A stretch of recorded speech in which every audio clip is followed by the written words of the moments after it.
Okay, let's try to add pants to this guy. He's an ogre, but that's how they are depicted in movies and concept art. So let's try to do that. If you're looking for Blender add-ons, check out addons.cgdive.com. So if you can, I would advise you to use the technique that we just used for the wrist armor over here. If I isolate this ogre and switch to material color, I already have something that is the shape of an undergarment applied as a material.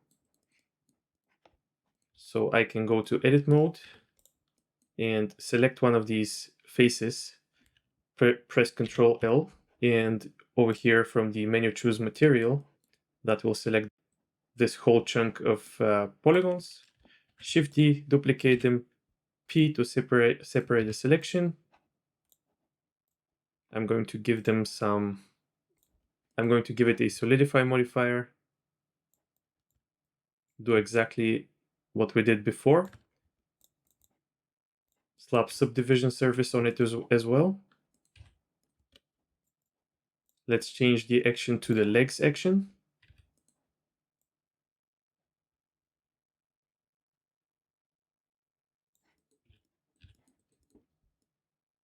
And this basically gives me almost perfectly working pants right away. I could probably edit the topology a little bit.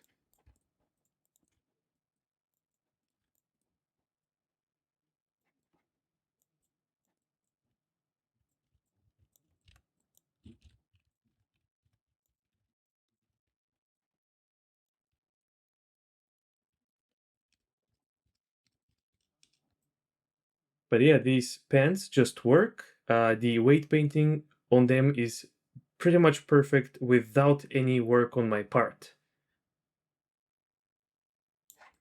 This is just amazing. But let's say that you did have another pair of pants, and for some reason you absolutely have to use that model.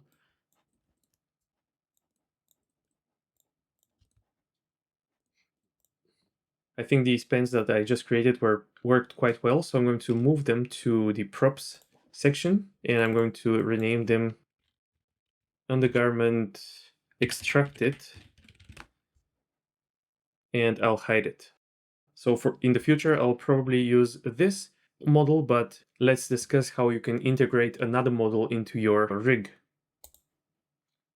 I'm going to unhide this ogre undergarment model, which, as you can see, is quite similar, except that it doesn't have any vertex groups. Just it has a subdivision modifier, which I can probably remove. And yeah, it's not yet integrated into my character. What can we do? One approach would be to parent it with automatic weights.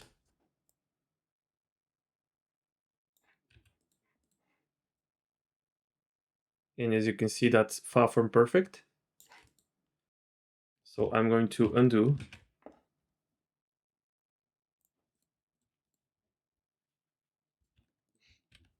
I could parent it with empty groups and then paint all weights manually, but there's a slightly better approach. I just parent it with empty groups. Now I'm going to hide the rig for a second, select the character, then shift select this pants model, go to weight paint, and under weights menu, choose transfer weights. By default, source layer selection will be set to active layer. You need to change it to by name and possibly increase this ray radius. These settings will transfer the weights that you have on your main character to the new geometry. Now if we scrub through, again we have something that kind of works, but not as good as the extracted geometry, as you can see. So now we have to do manual painting. Let's unhide the rig. find the deformation layers, shift select the pants, and go to weight paint mode. First, I want to paint a lot of weights for the lowest spine bone.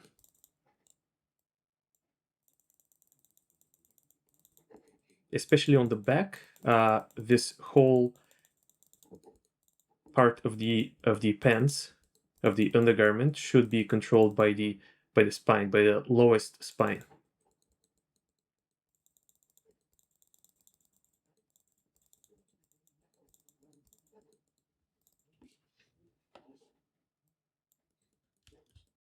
But then when this character sits down, we see a lot of problems.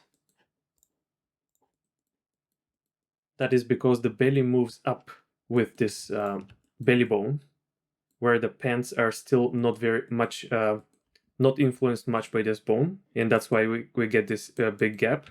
So I have to paint some weights on the pants for this central belly bone. Here I should reduce my strength to something really low, something below 0.1, so 0.05 or so, and paint. And here I started getting some clipping. I'm going to blur.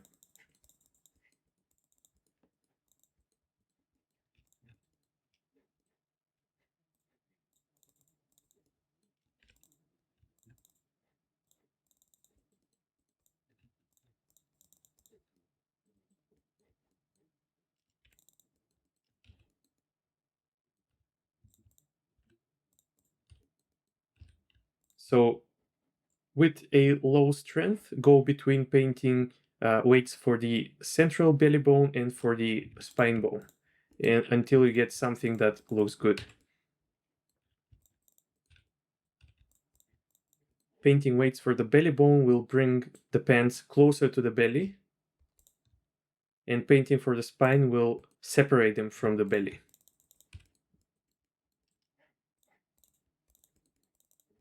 And then afterwards always blur a little bit, that usually helps.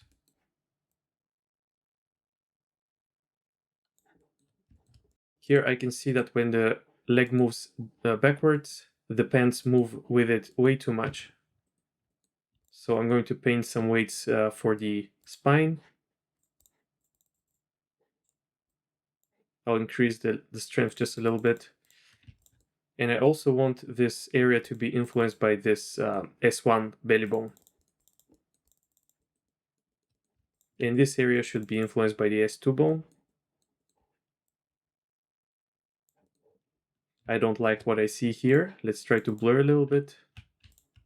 Select different bones and blur.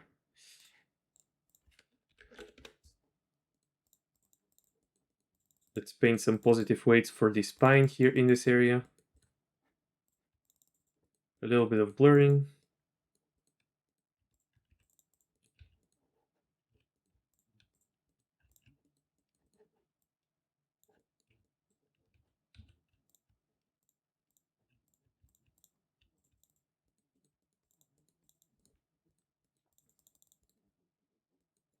The pants are cutting through the mesh a little bit here, so I'm adding more weights in this area for the spine. Then blurring a little bit.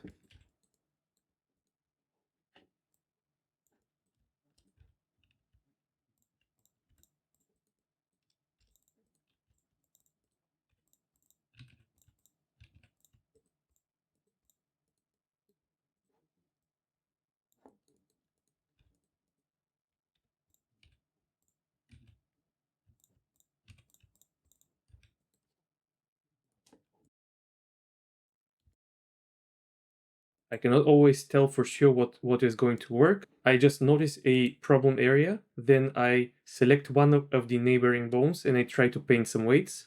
And if it doesn't produce good results, then I try to paint weights for some other bone.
I was getting this weird shape in this area,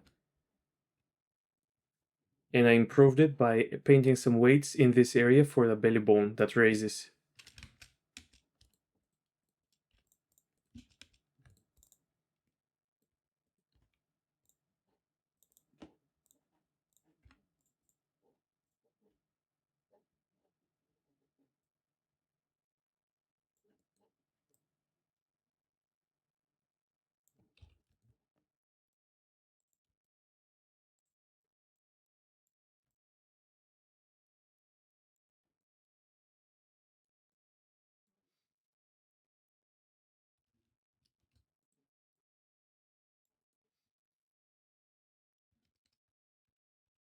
I'm trying to play around with these belly properties that we set up earlier, but getting really, really perfect results with this method is very, very hard, and it will take a lot of time and tweaking.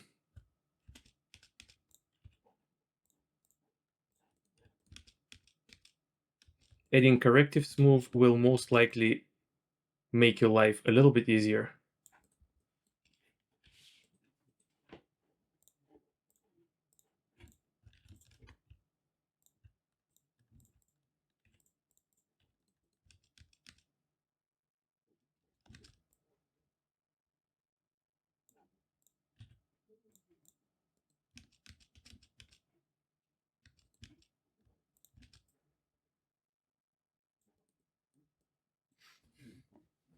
So I'm going to call this done now. The main problem that I wanted to avoid is having the body poke through the pants, which I don't have. But this kind of overlap that you see here is almost impossible to avoid at extreme poses.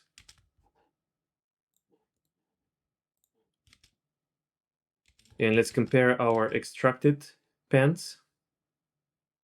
Even with the extracted pants, we have a similar problem. But overall, they work a little bit better in my opinion, and they were much faster to make. Okay, let's move on. That's it for this chapter. Please like, subscribe, and check out our other projects, academy.cgdive.com and addons.cgdive.com.